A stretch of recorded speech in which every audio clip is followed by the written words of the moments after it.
میدونی یکی از بزرگترین نویسنده های دنیا چطوری شروع کرد؟ جی.کی رولینگ، خالق دنیای جادویی هری پاتر، یه روزی هیچ چیزی نداشت. نه پول، نه شغل درست، نه حمایت. حتی اطرافیانش بهش میگفتن ولش کن، کتاب نوشتن فایده‌ای نداره. اون موقع یه مادر تنها بود که با کمک هزینه دولتی توی خونه کوچیک زندگی میکرد. هر روز با اضطراب بچه‌شو بزرگ میکرد و شبا وقتی همه خواب بودن میشست و داستان مینوشت. داستانی که تو ذهنش مثل یه امید روشن بود. هری پاتر. اما فکر نکن همه چی راحت پیش رفت. وقتی کتابشو برای چاپ فرستاد، 12 تا ناشر با قاطعیت ردش کردن. بعضیا گفتن این داستان بچگانه است. بعضیام حتی وقت نکردن بخونن.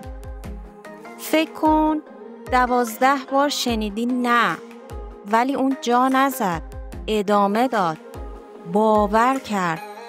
بالاخره یه ناشر کوچیک قبول کرد چاپ کنه. اونم فقط به خاطر اینکه دختر کوچیکش از داستان خوشش اومده بود. اون کتاب اول دنیای رولینگ رو زیر و رو کرد و حالا اون زنی که تو فقر زندگی میکرد تبدیل شد به اولین نویسنده میلیاردری دنیا. اون ثابت کرد که اگه به چیزی باور داشته باشی، حتی اگه هیچ کس دیگه باورت نکنه، میتونی بهش برسی. اگه امروز احساس میکنی هیچ راهی جلو روت نیست، بدون که این فقط یه مرحله است. شاید تو هم الان مثل رولینگ باشی، توی تاریکی. اما اون چیزی که قرار دنیای تو رو تغییر بده، همین لحظه است که ناامید نشدی. پس بنویس، بساز، تلاش کن. ترس و شکست مال ذهنته، نه واقعیتت. تو فقط کافیه ادامه بدی، درست مثل رولینگ. I think it fair to say that by any conventional measure, a mere 7 years after my graduation day, I had failed on an epic scale. An exceptionally short-lived marriage had imploded, and I was jobless, a lone parent, and as poor as it is possible to be in modern Britain without being homeless.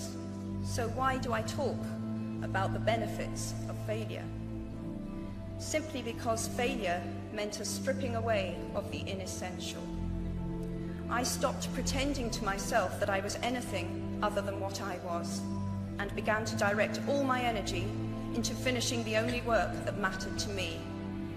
Had I really succeeded at anything else, I might never have found the determination to succeed in the one arena where I believed I truly belonged. I was set free because my greatest